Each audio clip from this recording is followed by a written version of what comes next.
It has been a minute. Today we have Addy, the Korean challenger with a very unconventional playstyle. We've heard him spoken about, I think Bul spoke about him before. He ran into him when he was on his Korean trip. Who's Addy? The most insane player I've ever stumbled upon. Was absolutely flabbergasted at this guy's playstyle. We're going to be delving into a Taric versus Fiora matchup. Fiora at the moment is notorious for being one of the hardest top laners to deal with, just in general. Fiora doesn't get nerfed very often. She's very difficult to deal with. She used to be like a 50-50 matchup for champions like Riven. Now she just runs over everything, especially with the durability patch and not really having any changes to her lifesteal and her true damage output. She's very hard to deal with. So we're going to see how Addy deals with it today on his 60+% win rate in 1200 LP Korean challenger. We have Phase Rush, Ghost, TP. The build setup that I've understand with Addy's Taric is that he goes for a perma stun, CC utility kind of build. So he's just accenting his teammates. But one thing to note is that he has a corrupting potion versus Fiora. Fiora's also going Ghost this game too. So we're going to be seeing how... Pardon, I'm still sick. We're going to be seeing how he deals with the Fiora. Anyway, Fiora knows that we're starting blue side, so she tethers the wave. Let's see how he deals with it. We have E to start with. Honestly, I'm not even going to lie either. I don't really know Taric's abilities. I don't know what they do. I don't know what he maxes. Let's just see how he deals with the lane. He gets a lucky vital spawn to start with. Corrupting potion. In my head, Fiora has all the tools necessary to deal with Taric. She can W his stun. She's got very good consistent DPS, whereas Taric is a spell / rotational champion, rotational based champion. We have an unlucky vital, so we're just going to sit back, let the wave come into us. Obviously, Taric needs all of his rotations to be able to deal with maximum damage. Fiora also has the level 2 advantage as well. It's just more like this player has the most unconventional picks. He's also known for his Shyvana top as well. He plays a lot of Shyvana top. So yeah, I haven't been making videos for a little bit, guys. I'm really sorry about that. I actually went through a move. I moved house, and I've been very sick. I got this like crazy flu that's been going around. Like, hit me harder than COVID, honestly, and you can even still hear my voice. Like, I'm kind of struggling to record this because I just feel like I need to cough all the time. My throat's stinging a little bit. So if you hear me kind of clear my throat or have to correct myself, I'm really sorry. But I literally can't talk at the moment. Trying my hardest to put these videos out and get back on track though. So we're not CSing the best. Playing around these stuns. We have to let the wave crash here, obviously. Fiora doesn't have flash or ignite, so we're not expecting any sort of kill pressure here. Let's even get this cannon. It's all that matters. So I think the biggest thing that we play around here is his, we're maybe looking for like a CC under the tower as well. That could maybe work. And these heals as well come out pretty often. Pretty annoying to deal with. So like, I feel like because, oh my goodness, what's happening? He's full HP. I feel like because of the way Taric's stun works, it's very telegraphed, right? Like you can literally see it coming. You know when it's going to come out. All you have to do with Fiora is W it to negate the stun, which is probably the biggest part of Taric's kit. I feel like once Fiora has maybe some anti-heal and she just W's one of Taric's stuns is a little bit overextended, she just chases him down the lane. But he does have Ghost, so maybe he can just run away. It's going to be more interesting to see his build path than anything. Just last hitting what we can here. Obviously, Taric's probably pre-6 or pre-first or second base isn't going to be very strong. I think it's kind of around those component spikes or even the item spikes that we're going to be playing towards. These heals are crazy. That was like 10% of his HP and he's level 4. Oh, he's ghosted. Hello. Alright, we're getting a gank here. Fiora doesn't see him because he's in the brush. I feel like this could have even almost been a solo kill angle. Fiora will fall here. Zed has everything up. Ooh. See like how annoying Fiora is to deal with though? Like that's such a clean, like easy, good gank. And Fiora was still annoying, but I guess it was more probably the Ghost that helped her survive there. She didn't see the Taric stun either. He actually really cleverly went into the brush before casting it, so Fiora didn't have time to react with her W. I'll actually reverse that really quickly to show you guys what I'm talking about. Sorry. Map's being a bit crazy. So just here, you'll see that he walks into the brush before he casts his stun, just here. Oh no, she probably could have seen it to be completely honest, going backwards. Let's skip forward. He kind of casted it before he went into the brush, so it doesn't really make sense. Fiora TV's back to lane. We're going to look to freeze the wave on her side, but Addy also has TP, so it doesn't really matter, he can stabilize.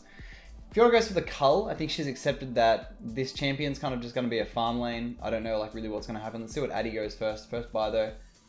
TPing straight bot lane. What? My guy? What do you literally mean? How does this ever work? Zac doesn't get his E off. Somehow Seraphine gets hit by this. What? Addy just walks by. Okay, they're diving this 100%. They have to. Okay, Taric. Okay, Ash flushes away. Zac's still here. I think we still end up killing, no? These stuns are pretty frequent. So this is a pretty renowned Addy tactic. He literally just like TPs or walks bot. Doesn't care about the wave. And he'll just make something happen. Gets his bot ahead. I guess that's kind of like his whole strategy. He's just a very like famine sort of player. He doesn't really care about resources on himself. He'll always just like have impact. Even as unconventional his playstyle is. We have TF ulting in here. Zac's still engaging. Zac's in a really good spot at the moment as well. Oh, that group heal. Really big from Taric there. Keeping the Zac alive. Zac obviously doesn't have his passive. You can actually tell if Zac has his passive up or not because he has little wings next to his name. Little revive symbol. You also have those when you have GA too. Looking for another dive here. This Taric is just such a menace when it comes to these extended fights. Look at the heals coming out. Doesn't care. I think Fiora's freezing. I'm not really sure.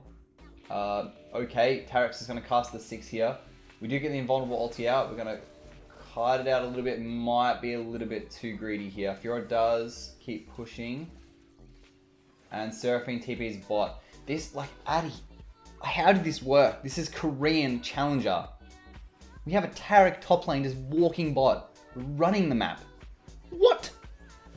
Anyway, continuing on. Because, like, whenever you see these kind of unconventional playstyles, you kind of would have expected him to go, like, something like CDR boots, or mobility boots, or Swifties, or just something weird. He literally just TP's bot with a Tear and a Ruby Crystal.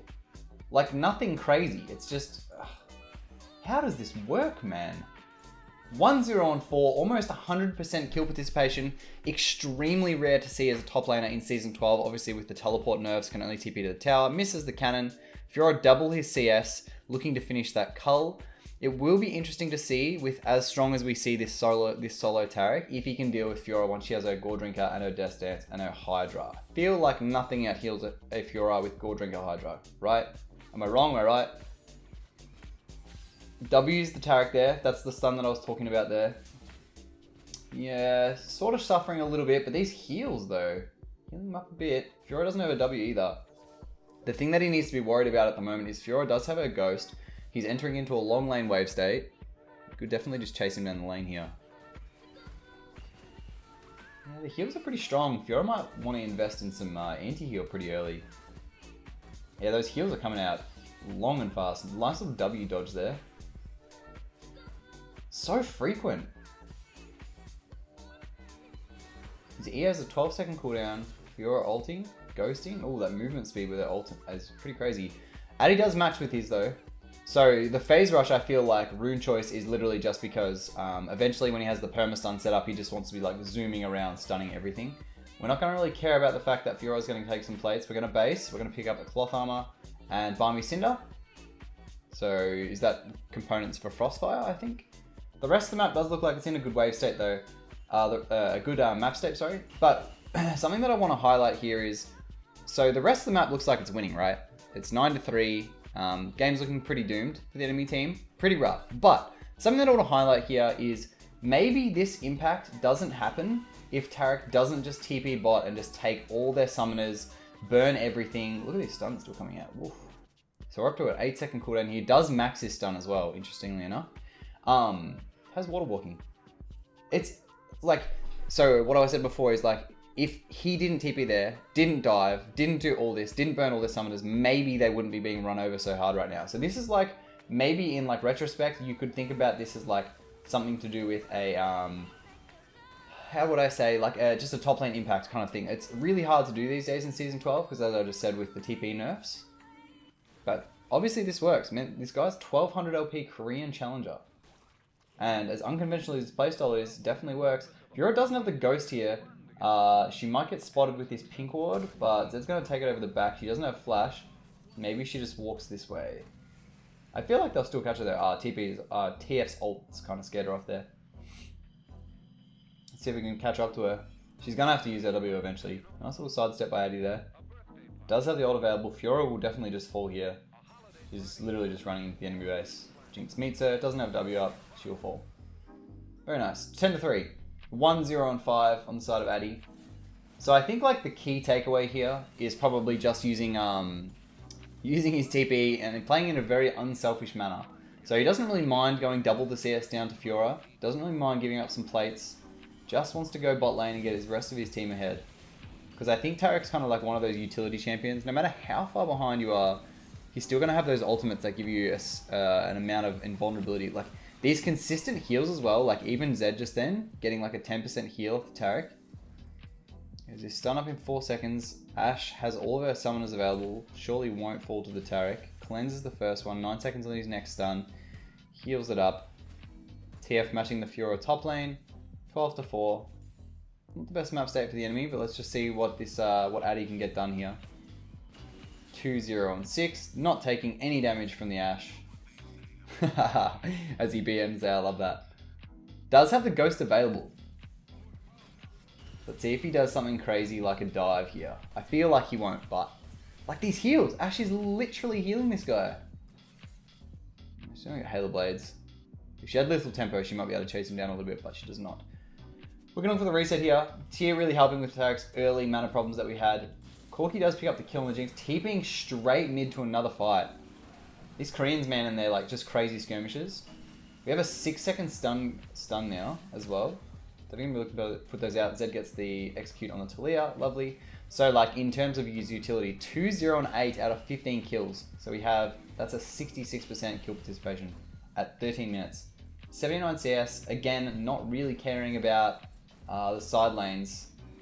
His presence is just so felt. And even when I have done another review on Addy before, I think it was on his Shyvana, and it was the same thing. Look at these cooldowns. Wait, so his autos reduce the stun. I'm watching the CDs in the bottom left here. 3, 2, 1, and it's up again. He's just spamming it. It's up again. What? Dude, it's literally on like a 0-second cooldown. I'm so excited to watch this happen, actually.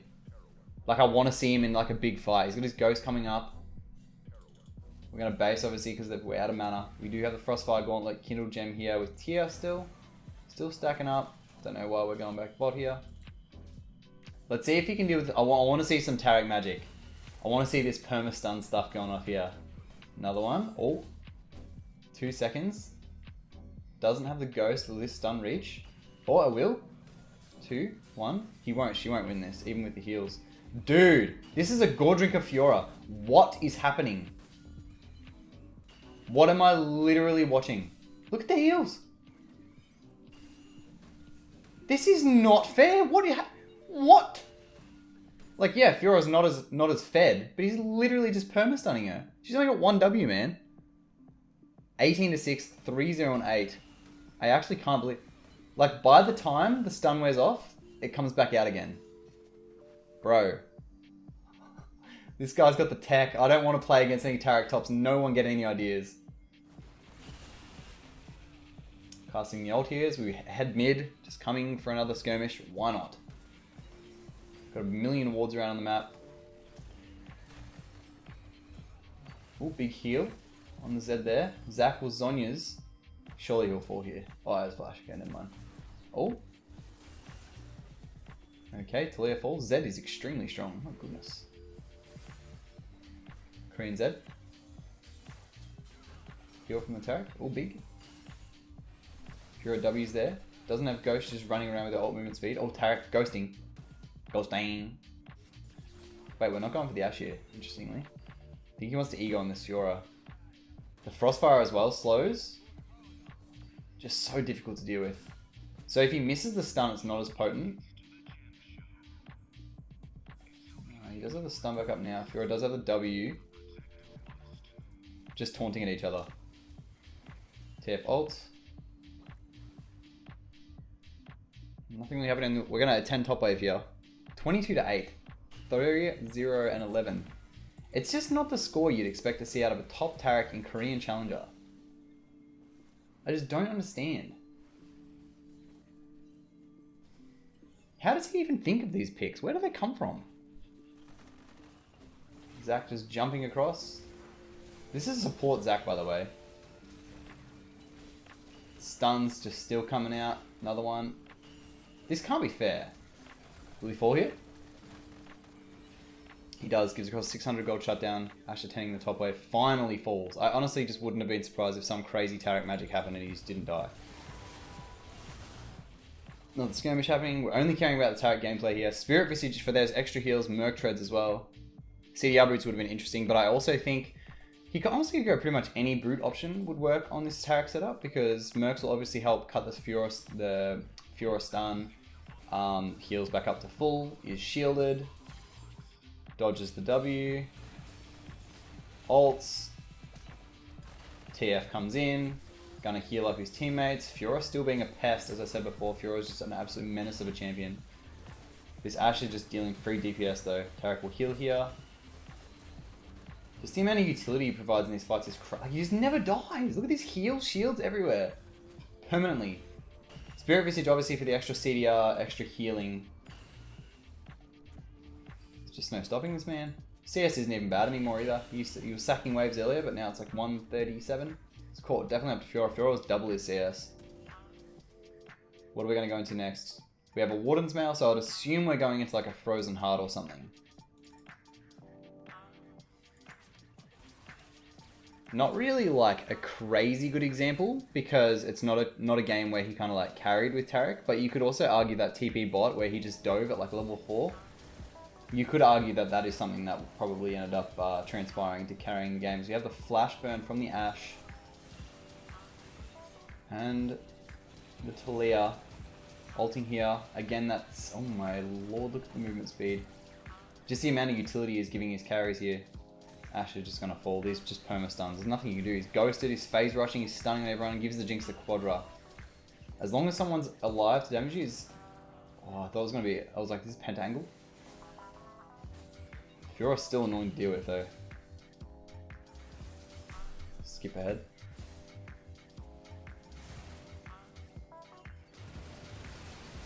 We'll take Baron here. 5, 1, and 18. Only Addy could do this sort of stuff. I like the theory crafting that goes into this. Randuin's Omen. We'll run mid here, start taking objectives. Should be almost an FF angle, I'm not gonna lie. This Zed's so fed, 22 and 3. Enabled by the Taric, obviously. Disregards the tower. We probably got heals on no CD. He's Seraphine ult, doesn't matter. Ults for his team. Gives a bit of invul. Walks straight over the Corki ult. Is his ult? Nah, Corki passive, you'd say. Still phase rushing, stunning the Seraphine. Gets it. Oh my, stunned. You're right. Okay. I just don't even know what to say about this. It's just the most weird setup. But it works. 7, 1, and 20. Korean Challenger, 1200 LP. I hope you guys enjoyed the video. Please leave a like if you did. I'll see you guys in the next video. Peace.